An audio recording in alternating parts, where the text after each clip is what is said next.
दोस्तों, गद्दी के सेवादार चैनल पर आपका हार्दिक स्वागत है। आज मैं बात करता हूँ एक ऐसे विषय पर जो मेरी एक बहन ने पूछा है कि क्या भाई जी, हमारे घर में उपद्रव करने वाले इन भूत प्रेतों को बदला जा सकता है? क्या इनकी मानसिकता को बदला जा सकता है? इनकी ऊर्जा को नियंत्रित कर इनके स्वभाव को चेंज किया जा सकता है? क्या किसी दुश्मन वैरी ने हमारे घर पर जो गलत प्रेत आत्मा भेजी है, क्या उसके विचार को बदलकर अच्छाई का विचार उसमें पैदा किया जा सकता है? या फिर सीधा सा मेरा मतलब है कि बड़ी से बड़ी दुष्ट आत्मा को क्या नेकी पर लाया जा सकता है? दोस्तों, इस तरह का प्रश्न उन मेरी बहन का था, जो कि हालांकि बड़ा ही अटपटा व खुरापाती टाइप का प्रश्न है, किंतु किसी की जिज्ञासाओं को शांत करना मेरा दायित्व है। और लोग प्रश्न भी उससे ही करते हैं जहां उनको लगे कि शायद ये हमारी बातों का सही जवाब दे सकते हैं। तो आप उत्तर सुनिए।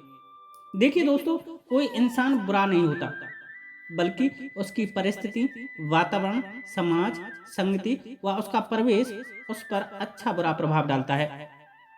लोग पेट से गुंडा, चोर, मवाली बनकर के नहीं आते हैं, बल्कि जन्म लेने के बाद समाज का परिवेश व संगति, उसके घर की आवश्यकताएं, उसके साथ हुए घटनाक्रम उसको एक आकृति प्रदान करती हैं। अब यदि उसके चारों तरफ अच्छाई व नेकी का आवरण रहा है, तो वह अच्छा इंसान बन जाएगा। और बुराई का वातावरण को देखा और समझा है, तो वह बुरा इंसान बन जाएगा। और जिस तरह का वह इंसान जीवन जिएगा, मरकर वैसी ही आत्मा को धारण कर लेगा, क्योंकि मरने के बाद वह उन्हीं विचारों को लेकर के मरता है, उन्हीं गुणों को लेकर वह आत्मा इस वायु आवरण में विचरण करती रहती है। इसलिए आपने देखा व सुना होगा कि गंदे व गलत व्यक्ति की ही आत्मा लोगों को मरने के बाद भूत बनकर परेशान करती है, ना कि किसी साधु संत की। आपने कभी भी ये नहीं सुना होगा कि फलाने संत की आत्मा उस व्यक्ति को परेशान कर रही है। मैं यहाँ संत की बात कर रहा हूँ, ना कि आज के बाबाजियों की या आज के इन पाखंडियों की, जो भगवा कपड़े पहनकर, जो तमाम तरह के रूप बनाए धर्म के नाम पर, ईश्वर के नाम पर अपनी पेट आजीविका करते जहां तहां फिर रहे हैं। इनकी आत्मा तो तुम्हें मरने के बाद सताएगी ही, क्योंकि ये तो अपने आप प्रेत तत्व को ग्रहण कर रहे हैं। इनकी मुक्ति भगवान नाम के चिंतन से ही होती है, लेकिन इनके चिंतन में तो दिन रात फ्री का भंडारा खाना व लोगों को कैसे कैसे बेवकूफ़ बना करके पैसा कमाना है, वह इनके खुरापाती दिमाग में चलता रहता है। ये तो झूठे और मक्कार होते हैं और मरकर ऐसी ही आत्मा बनते हैं। खैर छोड़ो, ये मेरा विषय नहीं है, बल्कि हमारा विषय है कि दुष्ट आत्मा को कैसे अच्छी आत्मा बनाया जा सकता है, या प्रेत को कैसे अच्छा कर्म करने के लिए प्रेरित किया जा सकता है। तो देखो दोस्तों, मैं यहाँ क्लियर कर रहा हूँ कि इस पृथ्वी पर जो भी कुछ गलत करते हैं, वो प्रेत ही करते हैं, ना कि पितृ। पितरों को हमसे कोई लेना देना नहीं है। पितृ तो सिर्फ पितृपक्ष में एक बार पृथ्वी पर आते हैं, वो भी 15 दिन के लिए, बल्कि बाकी समय तो वो पितृलोक में रहते हैं।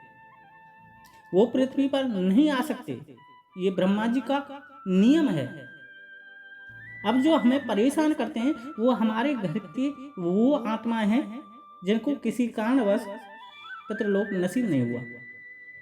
वो आज भी अपने जीवित काल में किए गए गलत कार्यों की वजह से प्रेत तत्व को ग्रहण कर हमारे ही साथ हमारे घर पर रह रहे हैं, और वो हमसे चाहते हैं कि हम उनकी आत्मा को दिव्यता प्रदान करें, उनकी मुक्ति कराएं, उनके पापों को छीनकर उनके पुण्य को उदय करें। अब यदि दोस्तों तुम किसी के लिए कुछ करोगे, तो सीधा सा उत्तर है, वह भी तुम्हारे लिए कुछ करेगा। क्रिया के प्रति प्रतिक्रिया होती ही है। आप किसी को थप्पड़ मारो, ज़्यादा नहीं है, यदि वो बहुत ही ज़्यादा कमज़ोर है तो गाली तो आपको देगा ही देगा। वहीं आप किसी के साथ नेकी व अच्छाई करिए तो उसके पास यदि देने के लिए भी आपको कुछ नहीं है तो आशीर्वाद, आशीष व दुआ तो देगा ही देगा। इसलिए दोस्तों, हमारे ऋषि मुनियों ने यह कहकर गए हैं कि धर्म की जड़ सदा हरी रहती है, और इस जड़ को हरी बनाए रखने के लिए तुम्हें उस हरी को भजना होगा, उसको याद करते रहना होगा, जिसकी मोहिनी मुस्कान को देखकर पूरा ब्रह्मांड स्तब्ध रह जाता है, पूरा पूरा त्रिलोक ठहर जाता है, पूरी सृष्टि एक जगह टिकी रह जाती है। उस विष्णु की मधुर मुस्कान व मोहिनी मुस्कान के स्वरूप को देखकर प्रेतों के राजा भगवान भोलेनाथ रीझ जाते हैं, सुध बुध खो जाते हैं।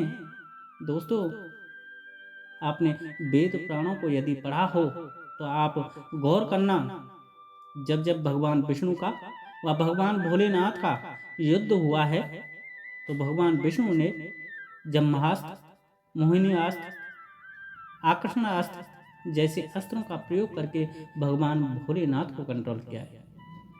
और जब राजा को भगवान विष्णु की उस माया ने कंट्रोल कर लिया और तुम्हारे घर में तो उसके भूत प्रेत जैसे मामूली गढ़ हैं, तो क्या उस मोहिनी मुस्कान धारण करने वाले, शेषनाग पर सवारी करने वाले लक्ष्मीपति विष्णु की आराधना, ध्यान, पूजा पाठ से क्या वो बस में नहीं किया जा सकते?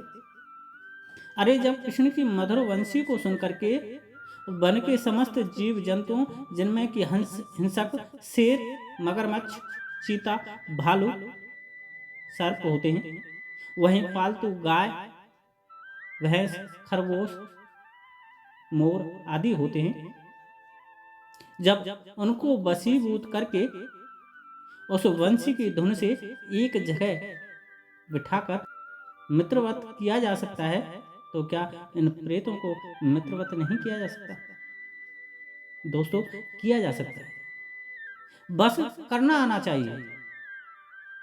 उस मेरे कृष्ण से आप कहिए तो सही, उस खाटू श्याम से एक बार जाकर मिलिए तो सही, और जब मिले तो उनसे ये कहना कि हे कलयुग में मनोवांछित वरदान देने वाले देव, यदि तुम मुझे कुछ देना ही चाहते हो तो सिर्फ ये दो कि मेरे घर या मेरे शरीर पर जो प्रेतों रह रहे हैं उनकी आप सद्गति कर दो, उनकी आप मुक्ति कर दो। दोस्तों, एक बार कहकर तो देखना, बृहस्पतिवार को भगवान विष्णु का व्रत उठा लो और उनकी मुस्कानमयी छवि को निहारते हुए ओम हरि ओम शब्द के पूरे दिन पुनरावृत्ति करिए तो सही, तुम्हें सकारात्मक परिणाम नजर जरूर आएगा।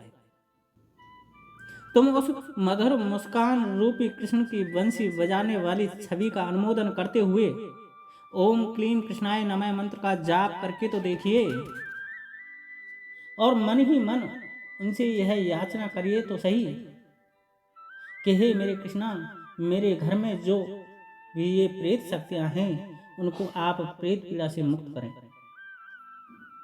दोस्तों, मेरे कहने से आप मात्र 31 दिन कर करके तो देखिए, आपको किसी दरबार तंत्र भगत की आवश्यकता ही नहीं पड़ेगी, आपको ना ही मेरी वीडियोज देखने की आवश्यकताएं पड़ेंगी।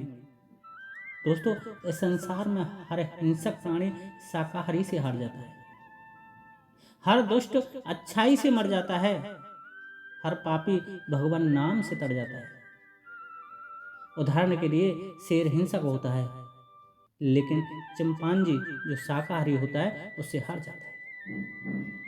मगरमच्छ मांसाहारी होता है, जल का राजा होता है, लेकिन हिप्पो जिसको कि हम दरियाई घोड़ा कहते हैं उससे हार जाता है।